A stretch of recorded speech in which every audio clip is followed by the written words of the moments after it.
name's Miranda Rudolph. I'm the Graves County Extension Agent for Agriculture and Natural Resources. In my county, I don't have a board agent too, so I cover that as well. So I'm going to talk to you guys about homesteading this evening, and it's a very general term. So we're going to kind of talk in general, overarching view of things. But if you guys have specific questions, please feel free to ask me at the end. I'm happy to answer those to the best of my ability. So, with that, a little bit about me. I'm sure you all are dying to know. I've been married for about 23 years to my husband. We've got 2 boys. My oldest son is almost 21, and my youngest will be 16 on Thursday. Let's see, I have a bachelor's and a master's in agriculture from our state. We started our homestead in 2012. My husband was a veteran, or is a veteran. When he got out of the Navy, we moved back here.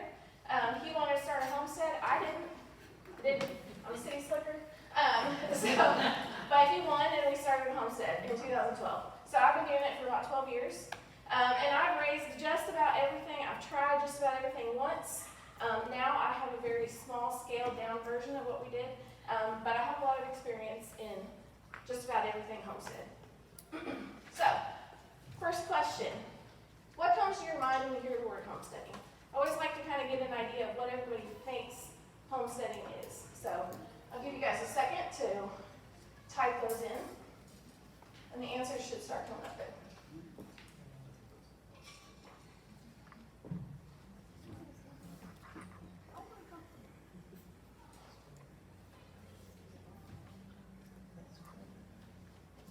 Anybody not doing the typing want to share any answers? Just holler. Living off the land. Living off the land? Anybody else? Grid? Self-sufficient? Urban? Yes. Yes. I like it. I like it. Good stuff. Okay. We got a few more coming in.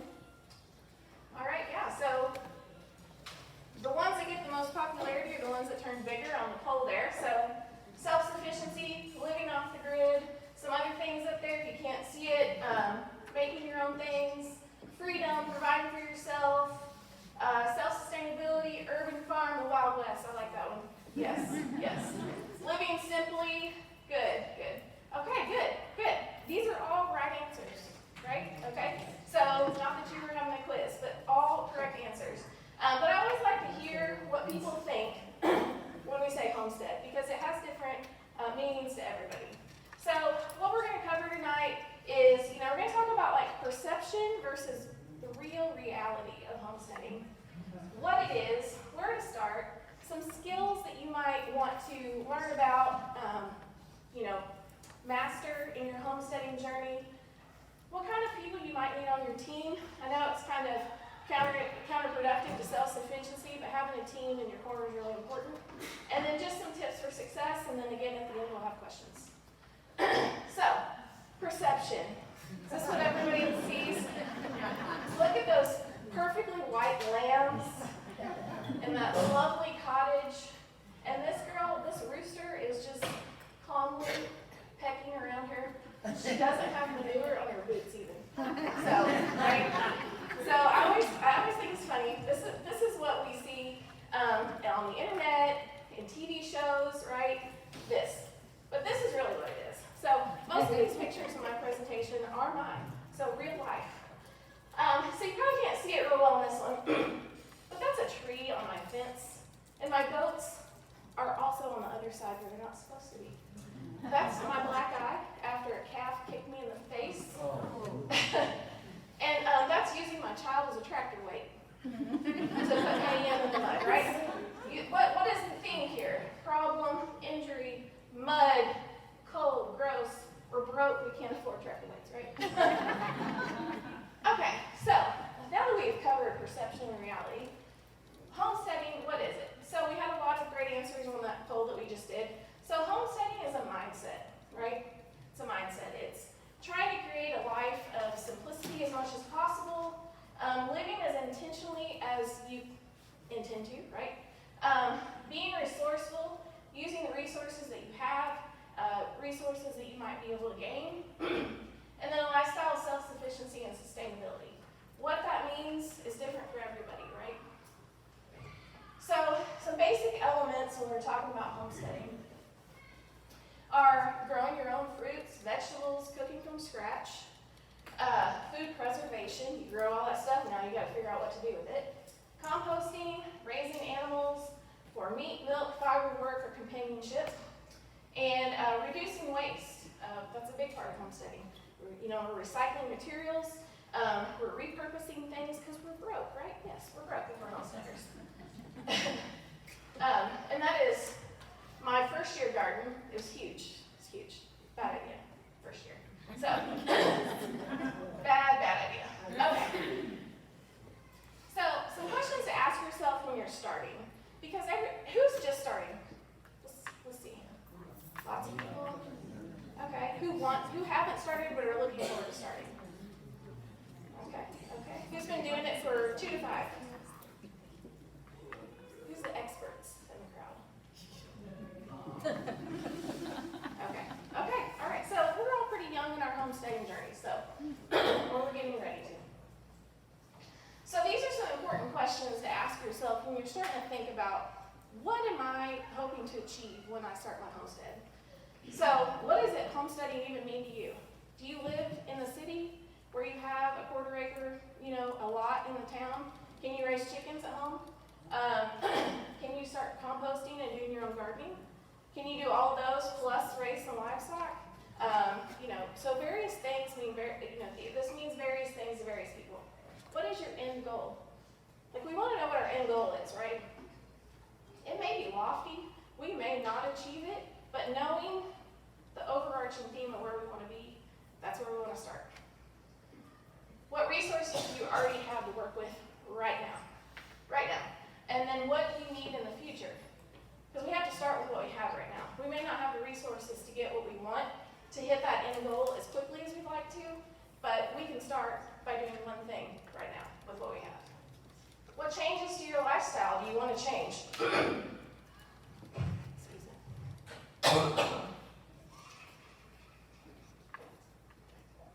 I had a steroid shot this morning, so I'm going 100 miles a minute and I'm drying out. So, what changes to your lifestyle do you want to change? Immediately and in the future to reach your end goal. This can be something like, I don't want to work. I don't want to have an off-the-farm job. I want to, excuse me. I want to live off the homestead 100% again. It might be, I just want to start baking bread and growing my own food and learning how to can. But what changes do you have to do to get there? There's a lot of sacrifice that comes with each of those things. What are your current skills and what do you need to learn? When I started, my skills were nothing. My house is where plants came to die. I had a dog that I was able to keep alive. It's a miracle my children were alive, right? So they make good tractor weights. They make great tractor weights. Yes, that's a skill that he has now, right? So what are your current skills and what skills do you need to learn? Because there's so many different skills that we all have, that we all need, and skills that we can work with each other on too, right? What conveniences can I live without? That was a hard one for me because I do not like to be inconvenienced at all. But there's not a lot of convenience when it comes to especially when we're first starting. So we have to know, what are we willing to live without? What kind of cuts can we make to things that might take our time away from our end goal, right, with our homestead? Are you mentally, physically, and emotionally prepared for the work required? And everybody kind of laughs when I say emotionally. But let me tell you what, the first time I raised goats, I had a goat that bloated and died. I gave that goat CPR. I don't know. What was I doing? I was desperate, right? I was desperate. I was like, no, not today. And I gave that goat CPR. Now, who knows about bloated goats, right? What's their breath smell like when they're bloated? Death.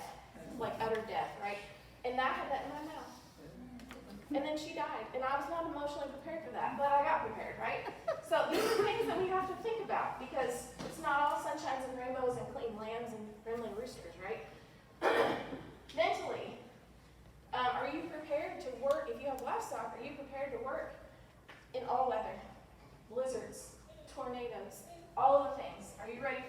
because you'll have to be.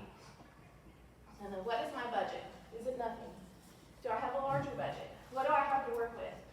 We don't want to go broke doing our homestead, right? We don't want to gain a bunch of debt because we're not going to be probably making a lot of money at this, if anything at all, correct? Especially not at first. So, location. Location is important to know, right? We need to know where we live and what we're allowed to do there.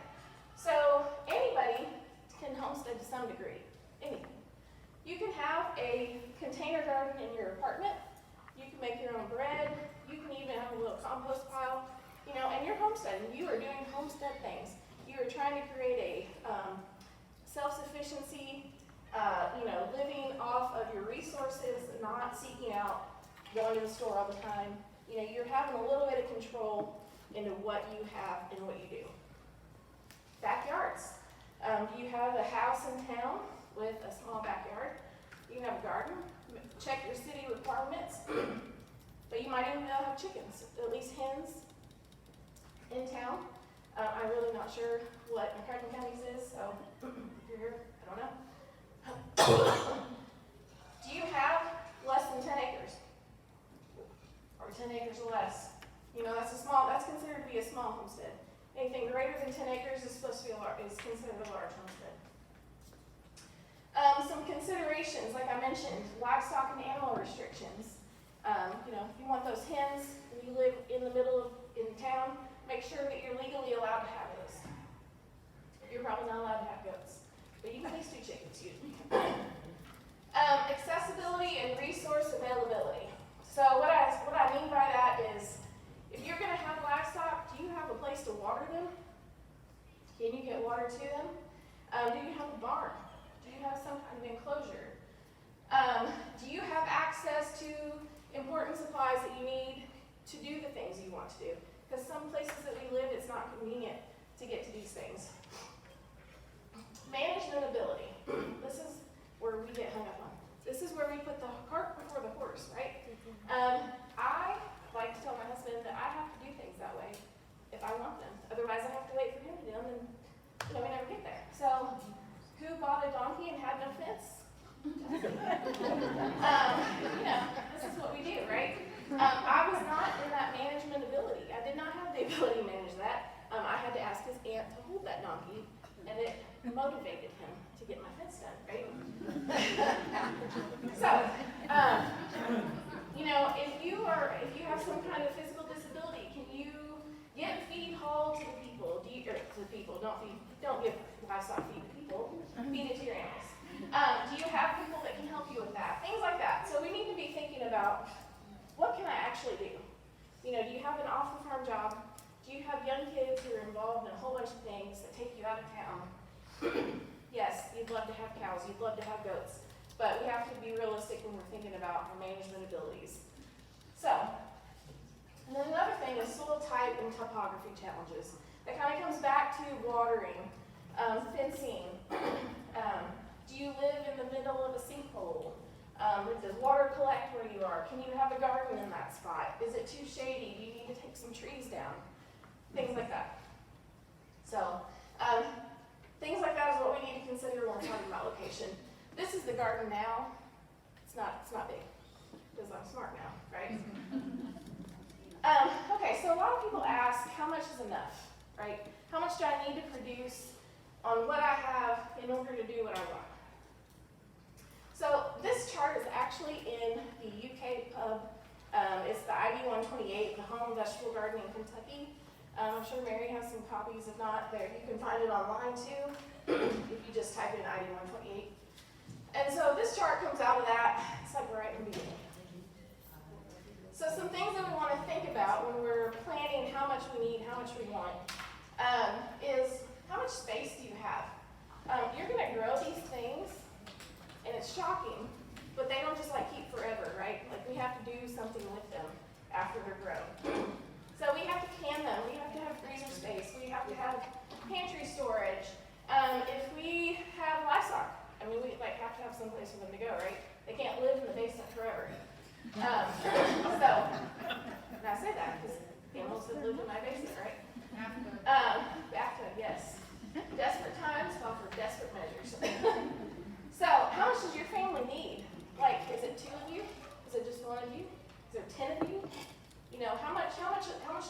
actually need, and how much of that can I realistically produce myself.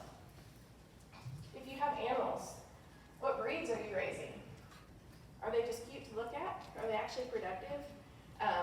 You know, what kind of breed makes a lot of difference in a lot of different things? How good is your management? We come back to that management thing. I'm going to drill it in your heads tonight, because don't do what Miranda does, right? Be good management on what you have. And then what is out of your control? Everything, right? Everything is out of our control. We can't control the weather. We can't control sickness all the time.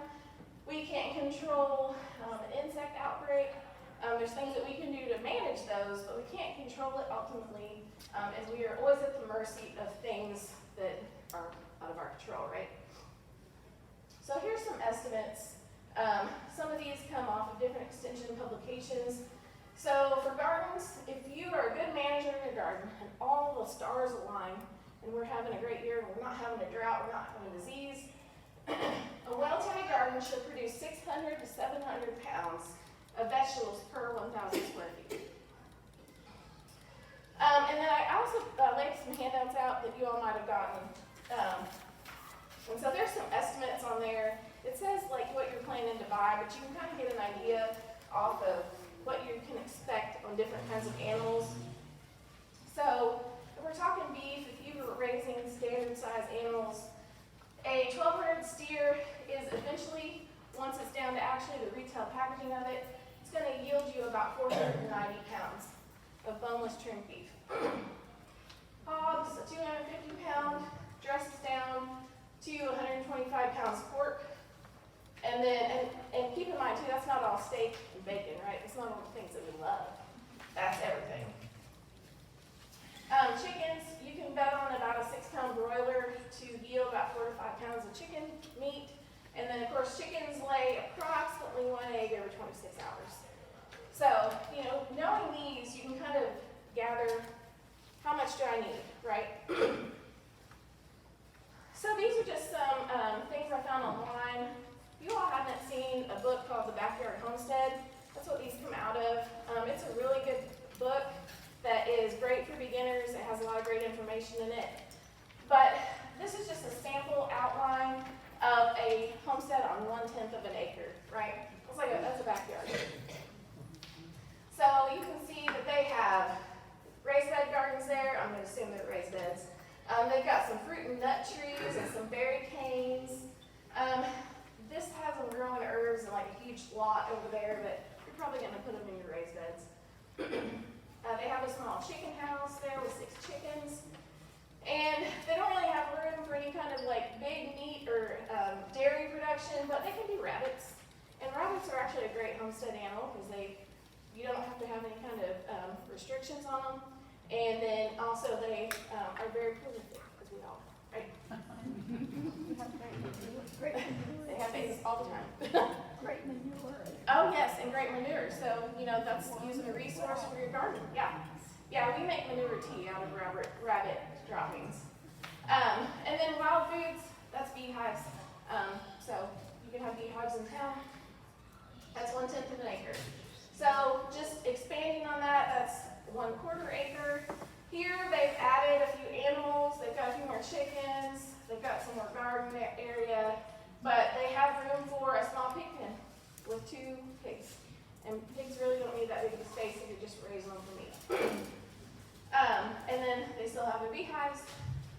And then 1/2 acre, you know, we've got room for some more chickens, except they've added broilers and turkeys, waterfowl.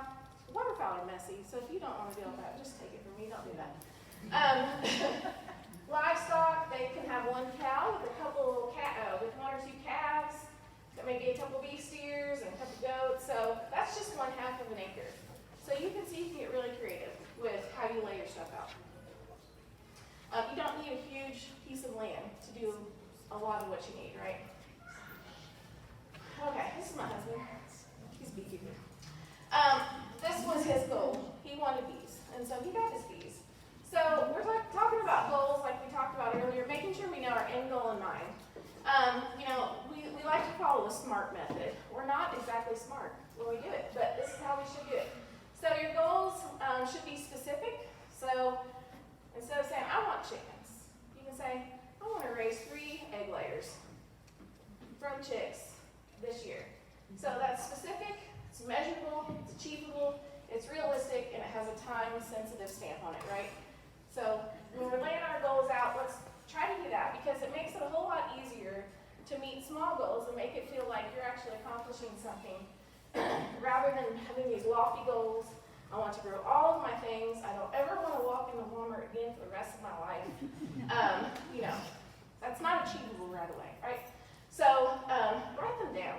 I'm the world's worst. I have ideas like 24 hours a day, all over here. But when I come to, you know, actually have them do it, I have to write them down. I like to check things off. So break each goal into simple, actionable steps. So going back to the chickens, you want to raise 3 chickens.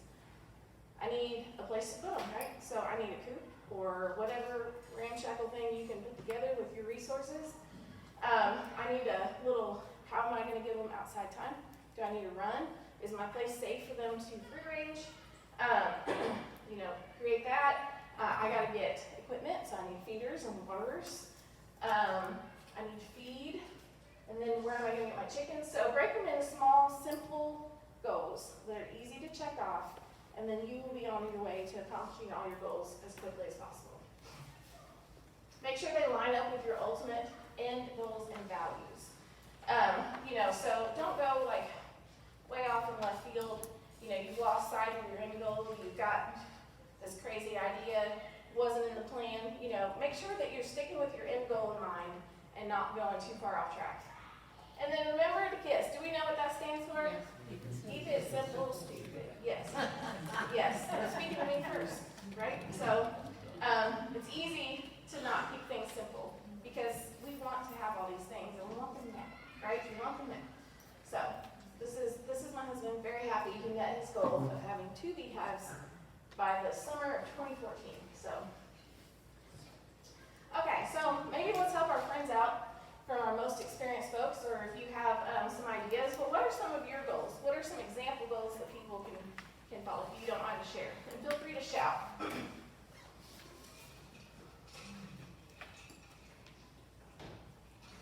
We've thought about more livestock. We have chickens, Mhm. about 80, 60 to 80. Yeah.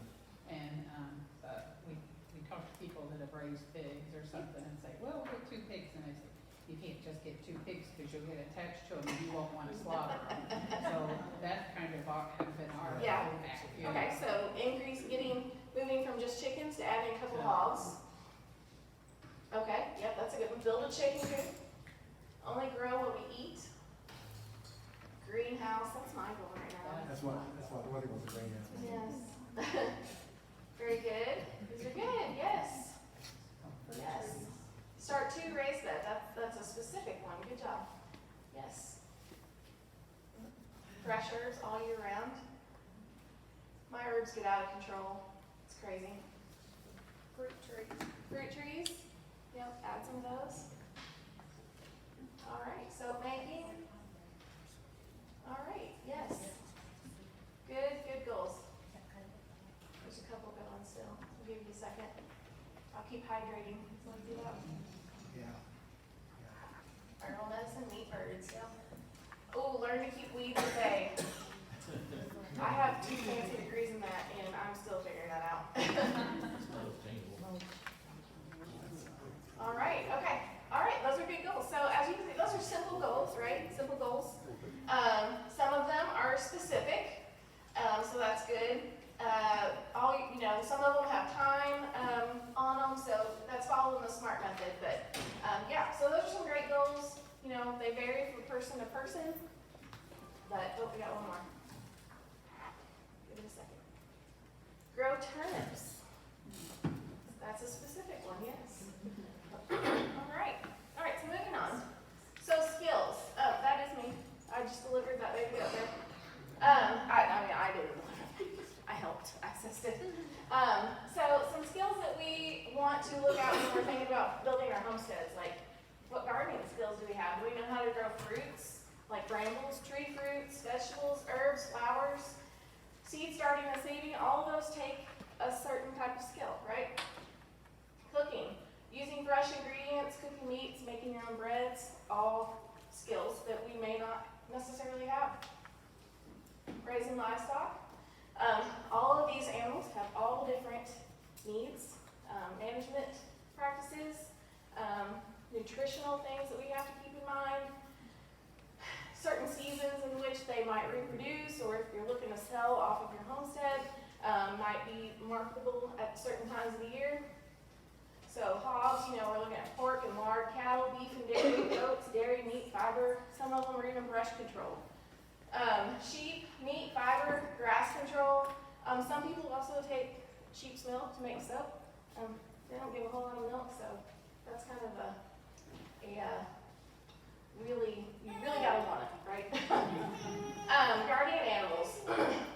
What do we need to know about what type of guardians we need for the animals that we have? What are we allowed to have too? So dogs, donkeys, llamas, alpacas, poultry, we look at eggs and meat. Bees, you can get honey, wax, or you can even separate into different colonies, sell queens, things like that. Rabbits, you get their pelts and their meats. Skills, continuing its skills, butchering and hunting. Do you have the capability to hunt? Is that something you can do? Butchering your own food, or is that something you can do, or is it something you want to do? No shame if you don't want to. Food preservation, canning, smoking, dehydrating, freezing, all of those different. We do have to have some construction skills, right? We gotta build our shelters, we gotta fence and repair a fence, and handicrafts. Maybe you wanna do like a woodworking thing there to help kind of support your homestead. Household goods, sewing, soap making, cleaning supplies, all things that we can do to get one step closer to being self-sufficient, right? And, whatever you can do on what you have to work with. So we did run a soap business. That is some of our products. We quit selling soap when I graduated from college. So, but yes, we had a very successful goat milk soap business. It takes a lot of work, but it's easy to do, and it's a great way to do something value added to bring money back into your homestead so you can keep going with it. So I touched on support team a while ago, and like I said, I know we want to be self-sufficient, but unfortunately, we do have to rely on some people sometimes, right? So veterinarians, this is a big one, and it's getting more and more important. If you raise any kind of livestock, you're going to have to use an antibiotic at some point in time. It's not a matter of if, it's when. Unfortunately, the government makes it harder and harder for us to get antibiotics for our livestock. We have to have relationships with veterinarians. So if you're looking at raising livestock, you do want to establish a relationship with a local veterinarian. It's hard to find large animal vets, but you can find them. And work with them, make sure they're willing to work with you, because you are going to need something for them at one point in time. Markets. Make friends with the people at your wholesale markets, at your farmers markets. Can you grade everything, or do you need to barter? Like, are you real good at raising animals? That's me. My sister always said I'm great at raising a meat garden, but not necessarily the vegetable garden. She's not wrong. So we bartered a lot for things that we can do. I had friends that had vegetables. I would trade them a half of the hog, and they gave me all the vegetables that I wanted for the summer. Or they would say, come get them, come pick them, they're yours. Vice versa. You have a bunch of vegetables, you need a friend that has room to raise a cow. Trade it out. Flowers. Look, we gotta like pretty things, right? So flowers are important. We gotta like what we're looking at. It's important, otherwise you just don't want to do it. And then people. So find a mentor. It's really important to find a mentor, especially when you're first starting out. You're gonna have questions that people can't answer unless they are living that life, right? So find a mentor or close friend that you can ask questions, that you feel trustworthy, that you feel comfortable having those exchanges with. Extension agents. That's what we're here for. We're here to help you answer your questions to the best of our abilities. We can pull in specialists. Maybe you're wanting to get into some kind of specialty crop that we don't have a lot of experience with. That's why we pay people in Lexington, right? So we have access to those people. So use us for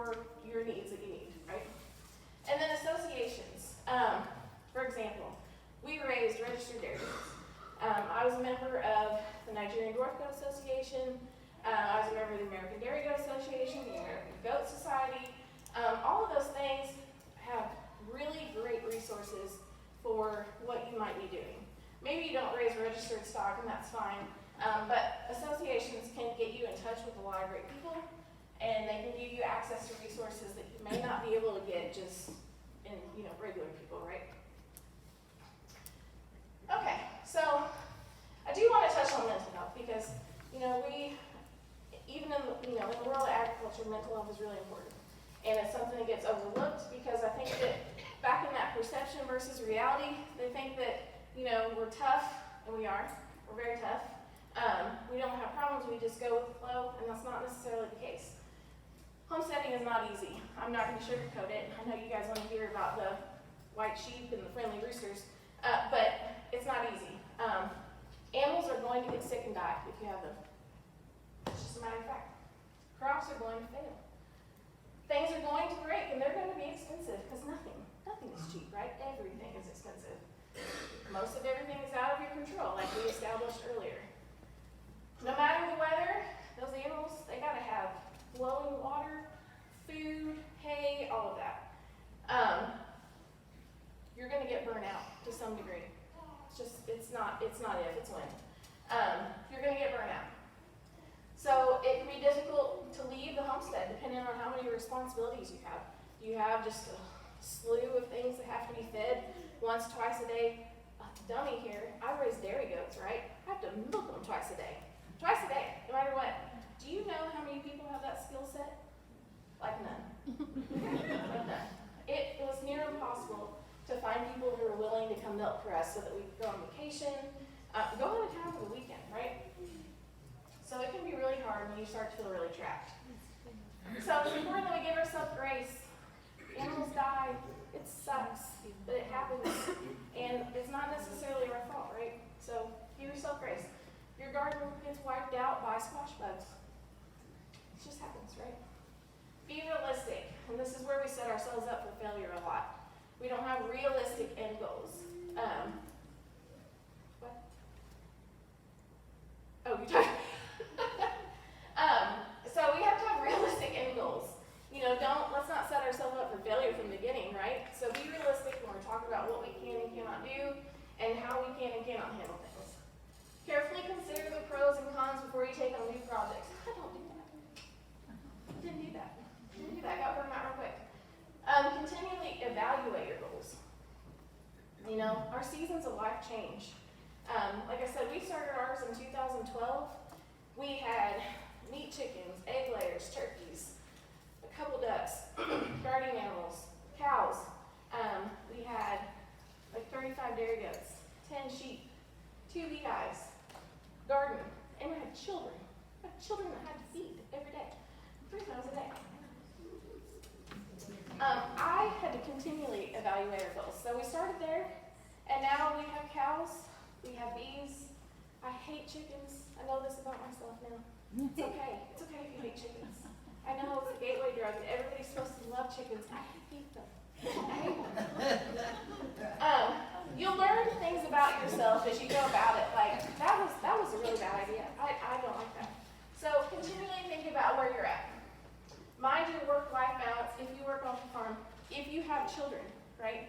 They're going to change as they grow. Their seasons of life are going to change right along with yours. And you may not have the time to devote to something that you did earlier. When we started, my kids were young. I stayed at home. I had all the time in the world. I don't have it anymore, right? And that's okay. Create a network of support and allow yourself someone to talk to and potentially take over chores for you. If you need a break, if you have had surgery, if you're sick, if you, I'm going to burn this place down if I have to feed one more goat today. Can you please come do this for me so I can sit on this couch, right? That's why we need to have a team of people around us who we feel comfortable expressing that with. Somebody might need to feed your sourdough starter, right? Tips for success. Wrapping it up here. Like I said, we raised dairy goats. We traveled all over. I felt like the world, but it was just, the Midwest raising our goats. But know your why. Why are you doing this? It goes back to your end goals. Do you want to create a lifestyle for you and your family that is less dependent on things that are even more out of your control, right? Do you just want to get closer to nature? Is it relaxing to you to do that? Do you need it for mental health reasons? Start small. Start small. Please start small. Don't be Miranda. Don't be Miranda. Start small. Master one thing. Move on to the next. Master those two things. Move on to the next. Continually keep building. Don't try to do it all at once. Be realistic with what you can manage and your budget. Be patient. This doesn't happen overnight. We have these big lofty dreams. We want them now.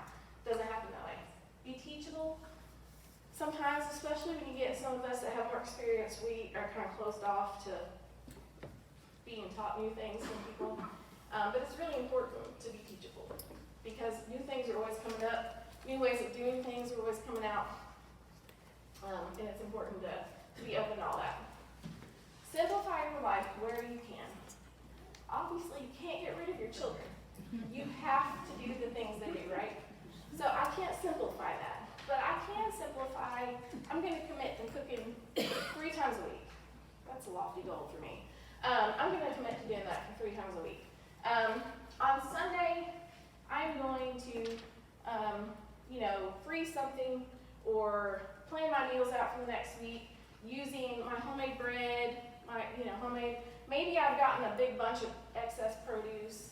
I'm gonna start canning that through the summer so that I can live on that through the winter.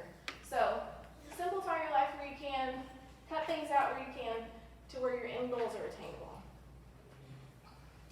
Grow or raise only what you can eat and or sell. Also, grow things that you're going to eat. Like, don't grow weird things, right? Don't grow them. You can try it once, but don't grow a whole bunch of weird things that you are going to be like, what was I thinking? What am I going to do with this now? So grow only what you can eat and or sell. And also store is an important thing too. We can't have it sitting on our couch, right? It's got to have a place to go. Maybe it does sit on the couch, I don't know. Get out of debt. This is not a cheap undertaking. I mean, you can do it on the cheaper side, but it is not a cheap undertaking, especially when you're talking about animals, livestock, equipment, things like that. It is not inexpensive. So minimizing the debt you have when you're going into it and trying not to acquire a whole bunch of debt when you're starting is really important. Remember, function over fashion. We all want those picket, black, painted wood panel fences, right? But I have telephone poles and T-posts. That's what my fence is made out of. So, that function over fashion. I had to let go of that when my husband started putting those in the ground. I was like, what are you doing? Be prepared for setbacks and failures. It's going to happen. Like on a yearly basis, sometimes on a daily basis, right? Just depends on the fun time you're having. So just be prepared for that. Know that it's not going to be easy. Things aren't always going to go your way. This is going to be more difficult than you might have anticipated to begin with. And with that, tried not to talk really fast, but I'm open to taking any questions that you guys